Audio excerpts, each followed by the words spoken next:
All right, you guys, welcome, welcome. I'm so excited to be here. My name is Lori Hayes, and tonight we are talking. This is part two of The Fortune is in the Follow-Up. And so last week we talked a lot about the fact that um, knowing how to actually converse and ask questions is really very effective when it comes to follow-up. And it is actually really true. So I hope you don't take it super lightly. If you did not get to see that training, you could go back and watch the recording of it. But the reality is that most often it's not actually our follow-up that is not awesome. It's how we actually follow up that matters the most. And so anyway, we went into a good bit of detail about that. The way we follow up can drive whether we ever hear back or not, to be honest with you. It can drive whether they ever place a rewards order or whether they become loyal customers. So, my goal last week was really to take you from being in a kind of order taker mentality and being at the whim of your leads who quite honestly don't have near the knowledge that you have. And so they shouldn't be driving the bus in every case.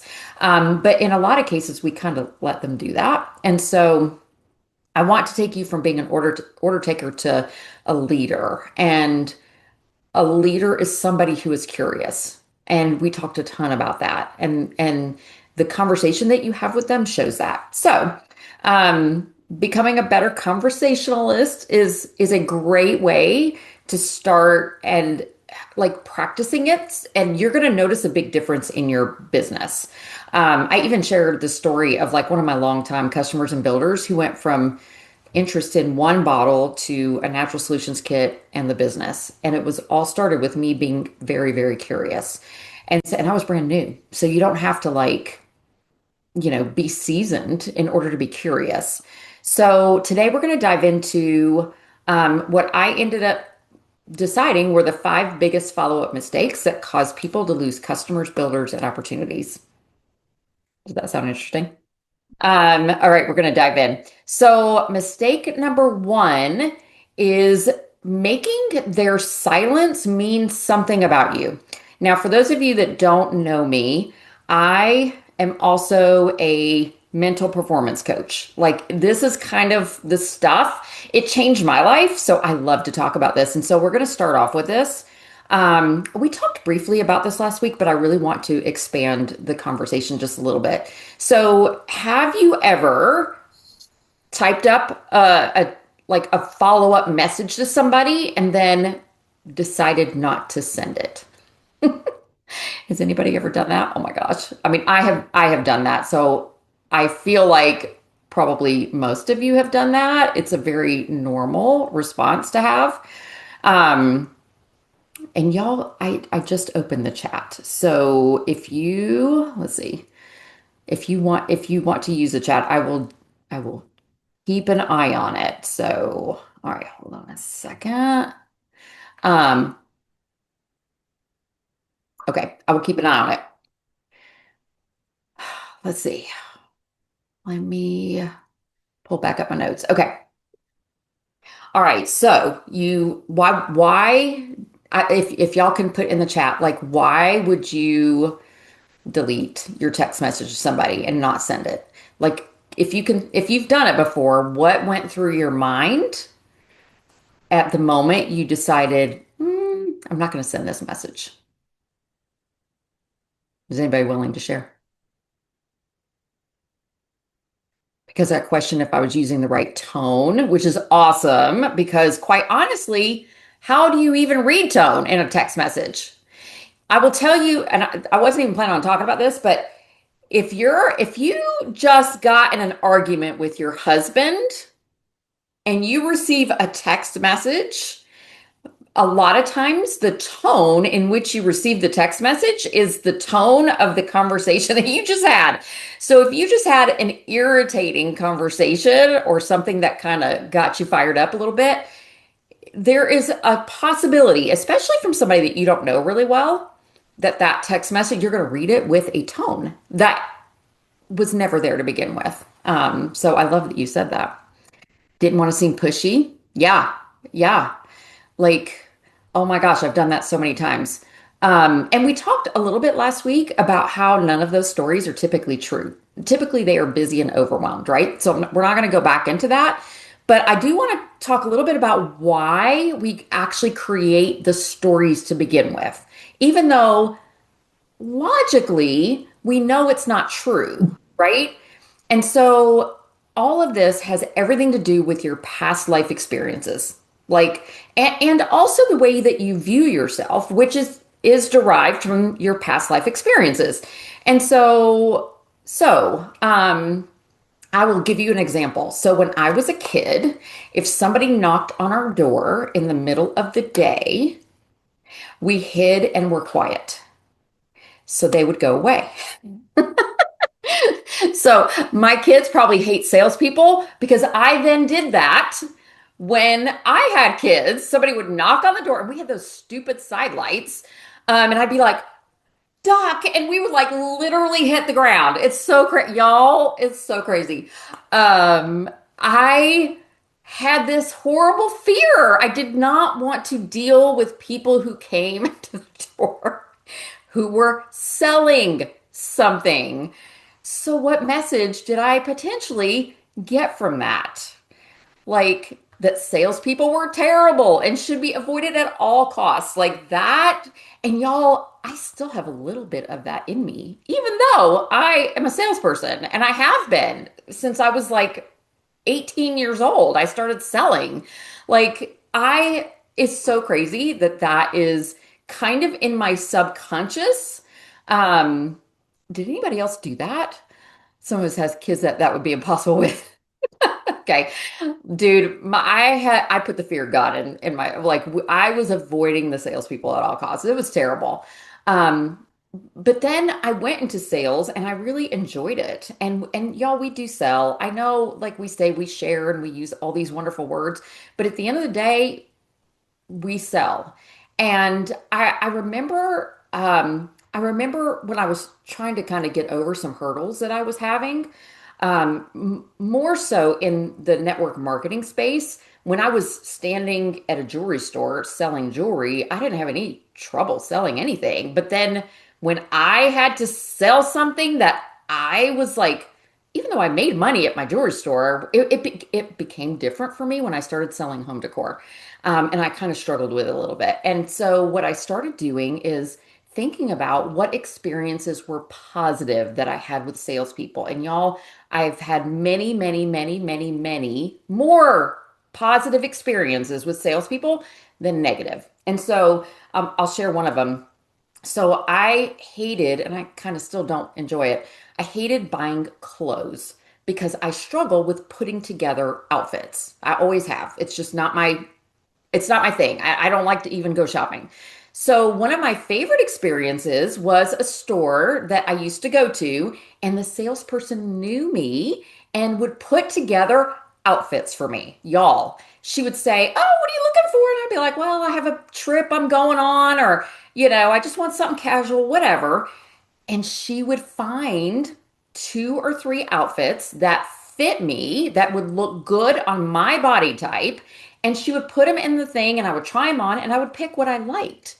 Y'all, like, that was so awesome. I loved it. She was selling me, she was serving me, right? She made my life easier. And I always bought at least a few of the items that she suggested. It was very rare. I can't remember a time when I didn't like something she chose for me. I was very sad when she quit. It's like she worked at the Loft, which I still to this day like to shop at the Loft. And she would, when she left, I almost cried. But so as I started thinking about my good experiences, I started writing down what I liked about those experiences because I had several good experiences, and I decided to be that. And so my very first sales job was in a jewelry store, and I was always top sales.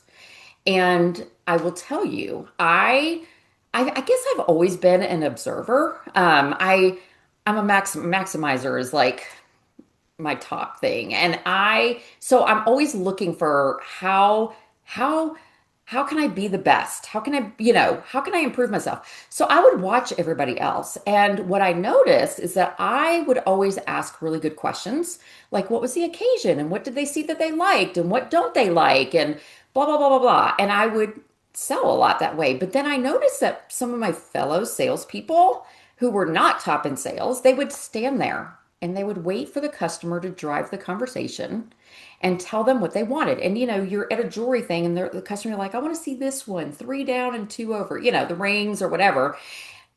But, and that's all they would do. They would just stand there and they would give them whatever they wanted to try on. And the customer would oftentimes leave and not buy because they were probably confused by that point. They had seen so many and they just didn't know. I would help them. I would help them narrow it down. I would notice what they liked. I would see what looked good on their hand. Like it, and I was always in top sales. So I want you to think about how you can relate these stories into your own business. Um, when you start to create a story, and we all do it, my best suggestion is to stop yourself. Like interrupt the pattern immediately. And this really is a pattern of thinking. You don't just do it here, you do it many other places. You might not realize it. So when you pause and you don't send the message, that's why I asked, what were you thinking in that moment? Because it's typically deeper than I don't want to be pushy or salesy. It's usually deeper than that. And I'm going to give you a few examples of how this may have played out in your life. These are just some examples just to kind of get the juices flowing. But I want you to see that the stories you create um, were literally created typically when you were much younger, and they are no longer true.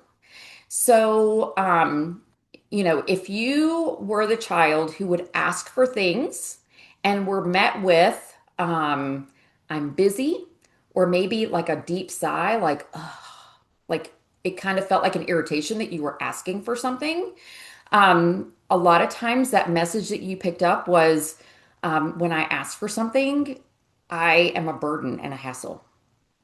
And so a lot of times you won't ask for anything or you won't ask questions because you feel like there's a potential and you don't even know that this is happening, you guys. Like this is like deep underneath, but once you are aware, it's like, oh, you start to pay attention.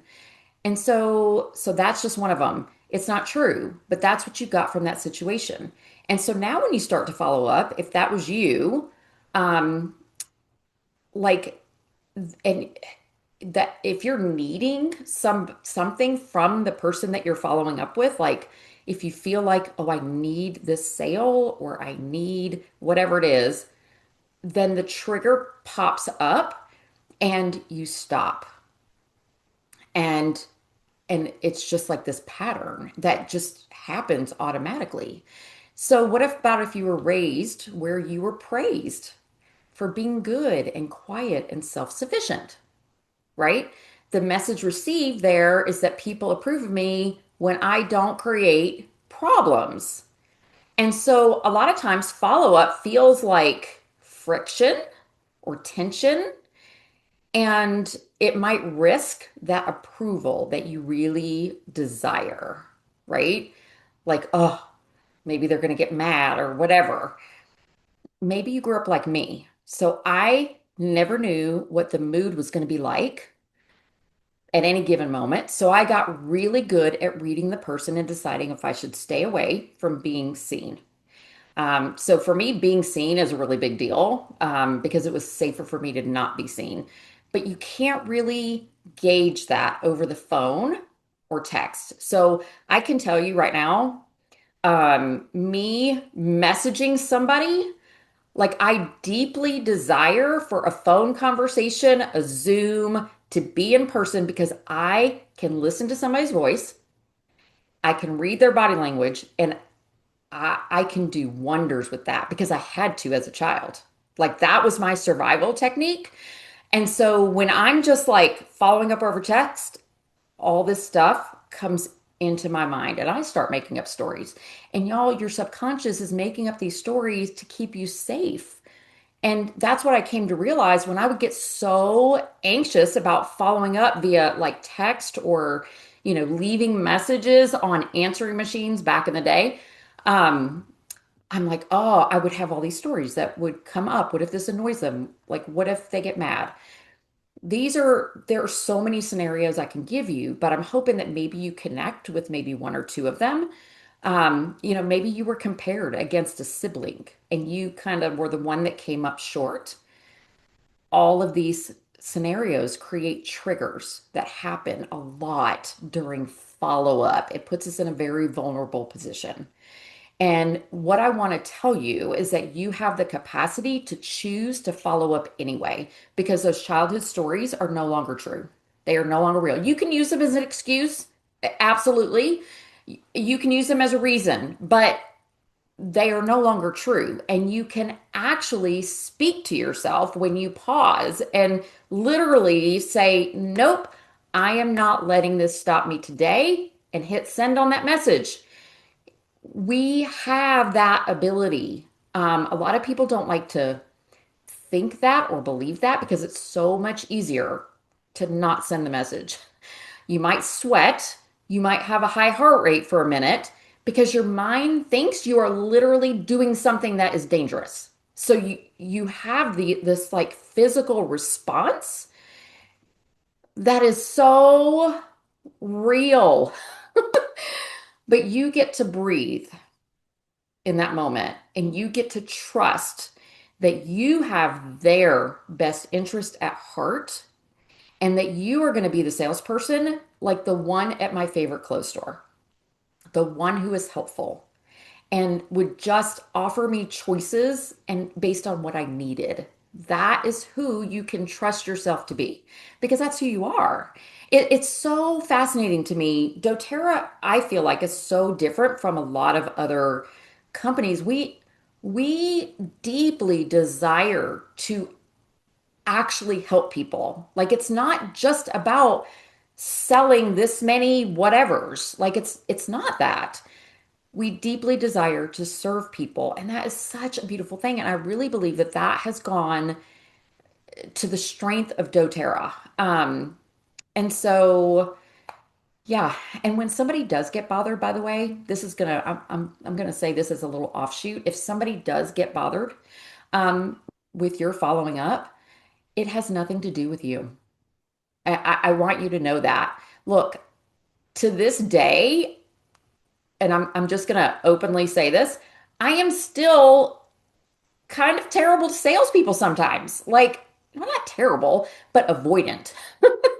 Because I still have those stories in my own head about hiding when they come around. So unless I'm really looking for something specific, I will avoid you and tell you I do not want to be helped. Even though I sometimes have a question or I actually am looking for something in the store, I will say no because I do not want to have a conversation. And I have to like literally talk to myself and say, what are you doing? Oh my gosh. Like it's just this automatic habit that I have. And so I have to be very intentional.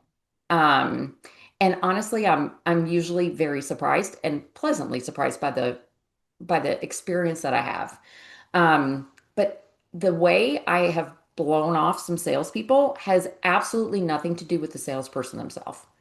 They might be the greatest human being I've ever encountered, but my nervous system says danger, and I let it take over sometimes. It, I just do.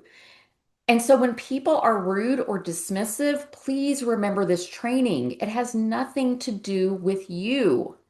You being a salesperson, which you are, could have been the only trigger for them.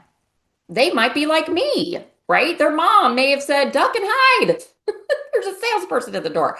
Like, so just remember that. Have confidence in yourself and in what you are offering, and know that the right people are out there for you. Remember these tips. Make your own list of good experiences that you have had with people who have followed up with you. I can think of so many times where I will say to somebody, hey, like for sure reach out to me because I want to buy this from you. I don't remember what the situation would be why I didn't buy it right then. Maybe I had to go check on something or measure something or whatever. I would say 95% of the time, that salesperson never ever follows back up. Even that when I give permission to follow up with me, they never do. So I don't want that to be you. Okay. So the more you interrupt the habitual thinking, the quicker that habitual thinking will go away. And the more often that you focus your attention on what has worked or what is working or the experiences that are good that you have, the better off you're going to be as well. And so I also will say this, you can hear praise from all of your customers. Like, I bet there's many of you who are like, your customers gush about you. Oh my gosh, I have the best wellness advocate in all of doTERRA. And if one person says anything, even remotely negative, maybe they didn't have a good experience, maybe they were ticked off about something, whatever, or even for no reason, just stop buying. I remember having to talk one of my wellness advocates off a ledge because a lady that she knows really well canceled her rewards order and she didn't know why. And she was hurt, like personally hurt that this woman canceled her rewards order. And I can remember talking her off a ledge. Y'all, like stuff like that just happens. And we talked about how to handle that situation, but it's like don't allow it to create this whole like storyline. You can have 1,000 people tell you that they love your new haircut and one person say they don't like it. And what are you going to ruminate on? Probably the one person who said they don't like it. We're kind of wired to do that. So, but you have the ability to catch yourself when you do things like this. So interrupt the pattern. It's going to make your business and life go way more smoothly. That I spent more time on mistake number one than I will spend on any of the rest of them. So just know that. Let's move on to mistake number two.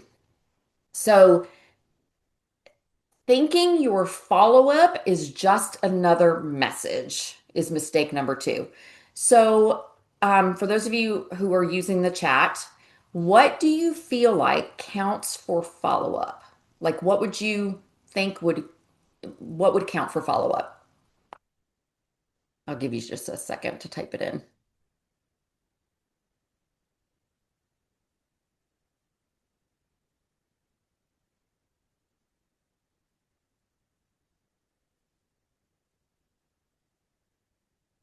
Okay, I'm not seeing any messages, but I'm gonna guess that you're gonna say text messages, live conversation. I so prefer live as well. Yeah.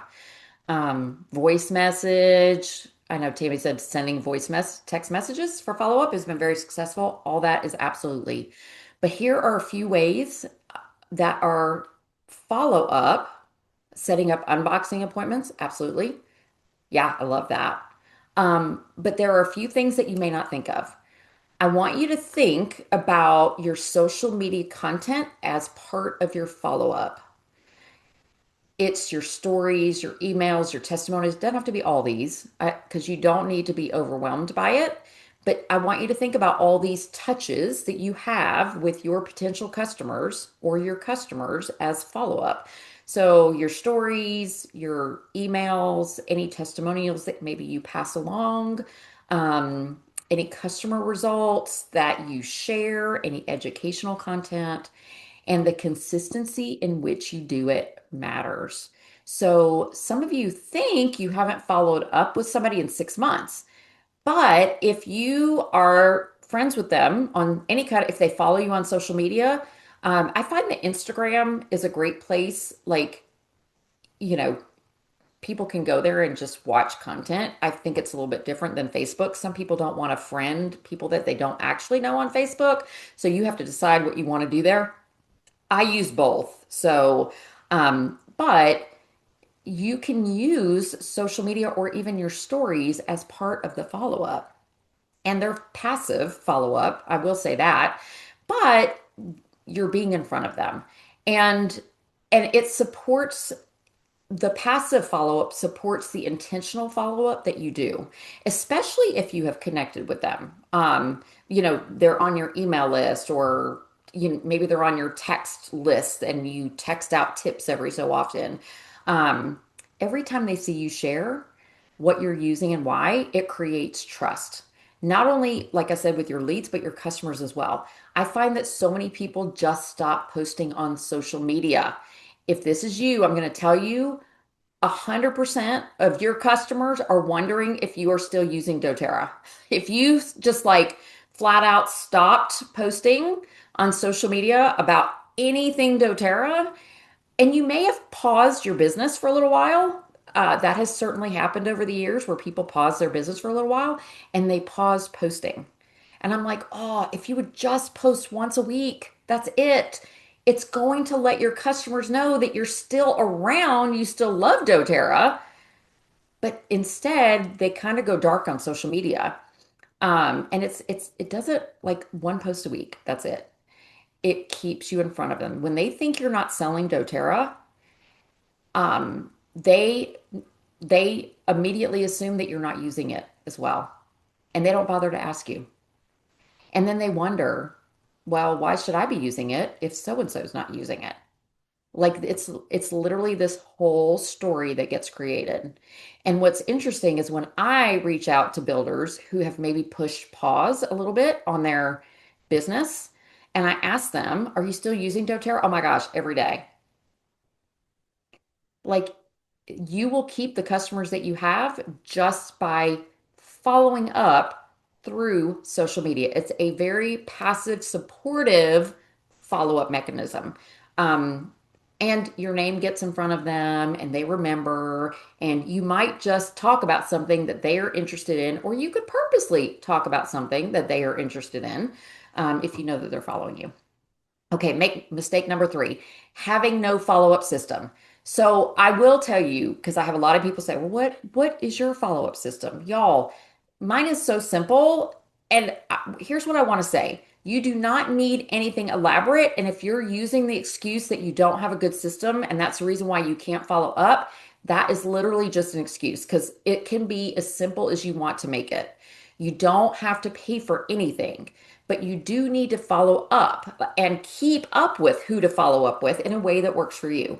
So I'm going to give you a few specifics I think that should be included in like your notes. All right. So of course their name, what they're interested in, what issues that they're having, what info you gave them and when. So I like to put a date and like, oh, we talked about blah, blah, a few personal details about them. I find that this is probably the most helpful because the next time we talk, I can say, oh, hey, like, did your daughter get moved across the country? Like, or whatever, like you can ask them questions about what you talked about.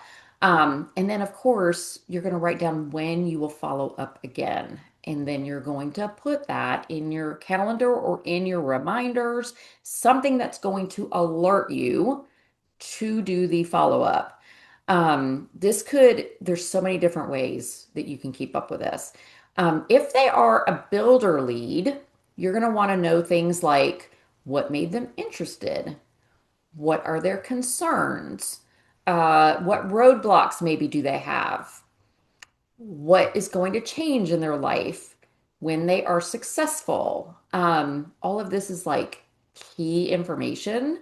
And so I have well, I use Notability on my iPad, but you could have a notebook. I have like a page for every single builder that I have ever talked to on the phone or Zoom. And if we have had a conversation, there's a note in there that says what we talked about. Um, and so the next time I talk to them, I can look back at my notes because quite honestly, in the moment, I think, oh, I'm never going to forget this. And then I forget it. And so I just have gotten really good at making really good notes. And so it makes it really easy to kind of pick up for the next conversation. Um, so so whatever system that you come up with, you want it to be something that you can use with one builder or 20. Okay. And so a lot of times people will just go overboard on something, creating something for even new customers.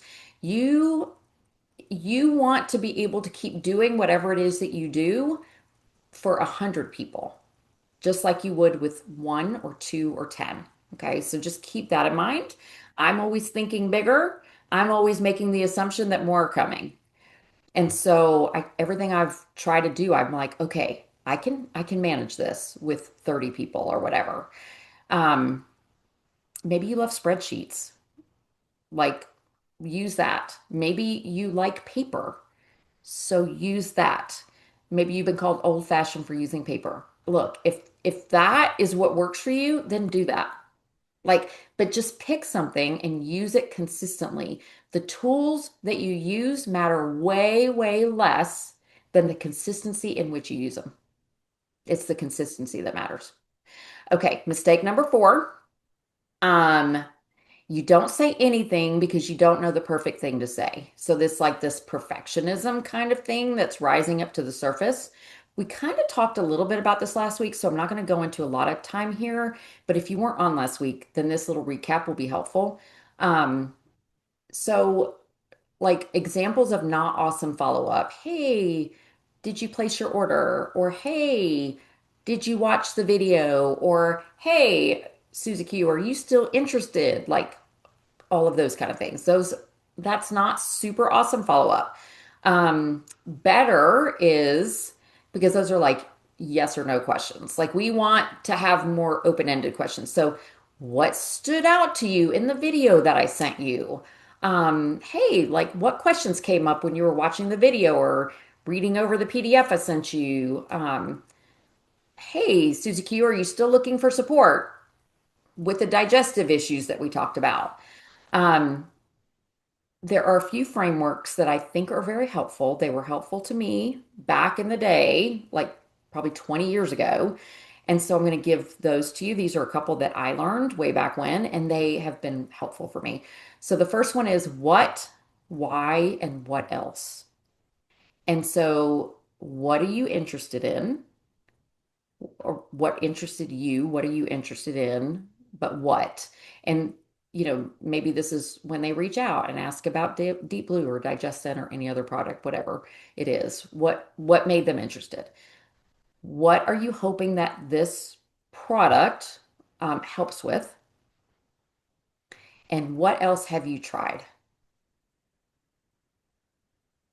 And so that makes it super easy. That's a great base to start with. The next one is past, present, and future. And you can use like all of these in kind of combination as well. So past, present, and future is what have you tried before? What is your biggest challenge now? Or what is your biggest challenge when it comes to those digestive issues or when it comes to your kid getting sick all the time? Like, what is the biggest challenge around that? Well, they miss school and it's so hard and, all the things. Ask those questions. And if this solution worked for you, how would your life be different? How would your life be better? And I know that seems like a weird question when you say it on its own, but if you just got done talking to somebody about their sleep issues and you can tell that this has been really, really hard for them, you can certainly say, um, oh my gosh, I can only imagine how your life will change when you sleep better. Like, what would be the number one thing that you hope is better from that? Because y'all sleep is like it's foundational. When you don't sleep, e- everything else in your life, even like the way you think and your immune system and your digestive system and all the your mood like kind of stinks a lot because you have a short fuse. Like, so what would be the thing that you hope improves? So, past, present, future. These are all great ways to help you converse with people. When you have somebody interested in the business, ask, like, what about this business interests you the most? What makes you the most nervous about this business? Like, get their objections right away so that you can easily address them. I love asking that question. It's sometimes I'm like so surprised by what they say. Um, So yeah. And we look at people sometimes and think they are the most confident person. And then when they tell you what makes them the most nervous, a lot of times you'll be shocked. So it's one of my favorite questions to ask. Okay, mistake number 5, stopping too soon. So how many follow-ups do you think most people do?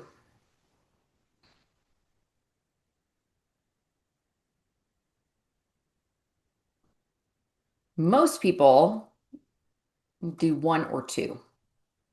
It's kind of rare to do many more than that. But yet, in today's society, they are saying that you have to follow up. I think it's like, I should have looked this up before this call, but I'm going by memory. But I think it used to be 8 times, but I think it's moved up to like 10 or 12 because of how crazy the world is today and how much distraction there is in the world today. I think it's like 10 or 12 times that you have to follow up before somebody will actually join you. Y'all, most people do not do that. Um, that is what I would consider the road less traveled, following up that many times. The road well traveled are the people who follow up one or two times. Um, Leaders know that following up is crucial. Like that persistence, in a kind way is what will pay off for you, I promise you. I when I sat down and was working on this training, I was just thinking about, like, I personally would not even want to work with somebody who gave up or somebody who appeared to be on again, off again. Um, like when I'm looking for somebody to partner with, I want to work with somebody who's in it, who cares, who shows up, who's consistent. And so your lead has not decided yet. But in most cases, you've decided for them. When you quit following up, you've made the decision for them in that moment. And sometimes they just need one more class. Sometimes they just need one more conversation or another testimony or another exposure of some kind. And yes, some people are going to disappear, like that's inevitable. But the folks who disappear, I will still awesome. I'll put them on like a separate list, and I will follow up in typically about 3 months or so. And you could certainly send them a note and say, hey, this is Lori with doTERRA again. We had chatted a couple months ago about your sleep issues or your digestive issues, and I just wanted to check and see if your situation has changed. I hope you're sleeping well now. If it hasn't changed, please know that I'm here for you. I thought about you because one of my customers recently had a major sleep win, and I want to share that with you if you're interested. I don't know. Like, or maybe, Serenity is on sale that month or whatever the reason is. I thought about you when this popped up, and I thought that you might be interested. If not, no worries. And if you would like me to take you off my follow-up list, please let me know. I'm happy to do that. And send it. Like, there's nothing in that message and if you're going to give a voice message, which would be great, I would highly encourage you to write it out so that you don't ramble. But there's nothing in those words that anybody's going to take offense to. Um, and so just do it. What's the worst thing that can happen, right? And if they don't answer, they don't answer. Maybe follow up it again in another 3 months, right? Or if a sale happens or something they're interested, or there's a class coming up that is centered around sleep or whatever. I want you to remember, I think everybody probably knows the Goddards. I remember when she told this story, but Natalie Goddard said that the person who enrolled her invited her to many, many, many, many, many classes, and she kept declining over and over and over and over again. I want to say that she had been invited to probably 10 or 12 classes at this point, and she said she literally attended one mostly to get the friend off of her back. And today they are one of the largest teams in doTERRA. Now, what would have happened if that person had stopped following up and inviting? Whose team would they be on? Because I guarantee you they'd probably end up in doTERRA at some point. They would have been on somebody else's team. How, or maybe they wouldn't. How would the Goddard's life be different if they didn't get the blessing of doTERRA through the persistence of the friend, right? Like we are a conduit for change. That's what we really are. We are a conduit for change in our own life and change in others. And quite honestly, that's when I get super jazzed, is when I know that somebody has been blessed in some way by because I shared doTERRA. And so if you feel like doTERRA was a huge blessing to you, why would you keep that a secret? Why would you let your insecurities stop you from sharing what you know can help people? And that goes very back to the very beginning. We can decide to push through the uncomfortable and focus on the good. You have the power in you to make that choice. Somebody out there needs doTERRA. Even though some of you are sitting there thinking, oh, everybody already knows about doTERRA. No, they do not. As a matter of fact, I really feel like this time is like we are primed for it because what's happened is there are unfortunately a lot of people who are not doing the business anymore.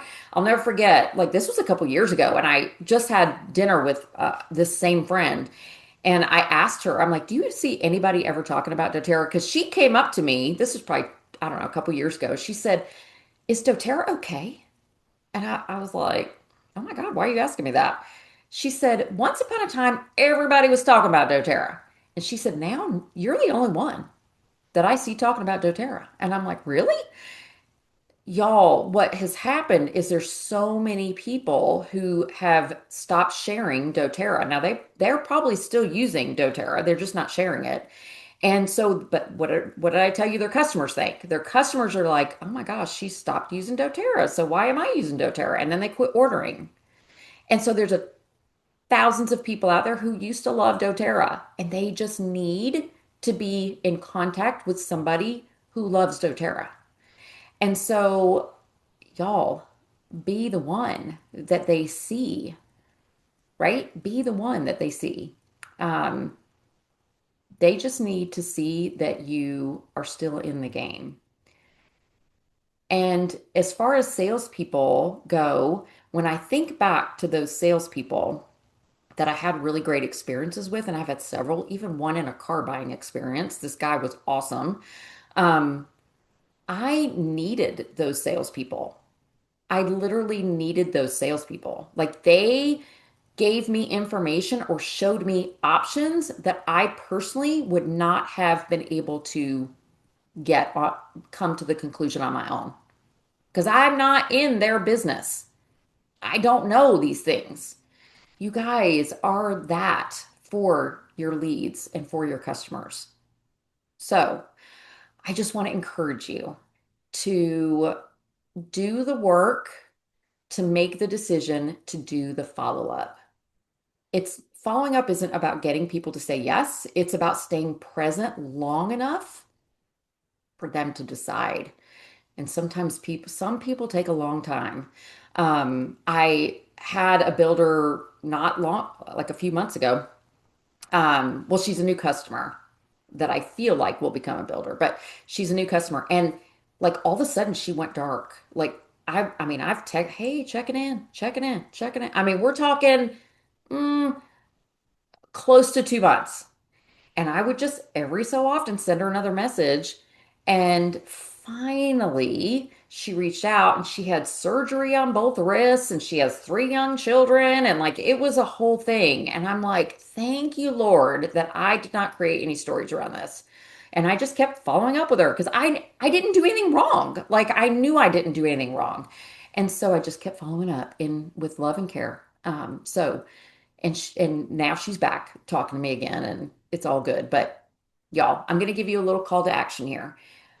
I would love for you to follow up with three people in the next 24 hours. They can be leads, they can be even customers or builders. You get to choose.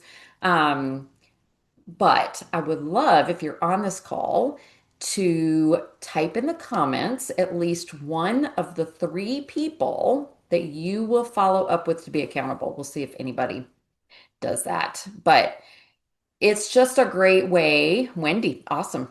Okay. It's a great way to just hold yourself accountable. I agreed to follow up with this person, and I'm going to do that. Tina for Tammy. Todd. Oh, Christina has a bunch. Oh, you're putting all of yours down. I love that. Way to go. Um, y'all, the fortune really is in the follow-up. And it doesn't have to feel icky. It doesn't have to feel pushy or salesy if you just will care enough about people to get out of your own way. And that's really what it kind of boils down to. Debbie, Joan, awesome, you guys. Le Leah, Marilyn, Martin. Okay, guys. I would love for those of you who do your follow-up, send me a little message if you're friends with me. Send me a little message. Let me know how it goes.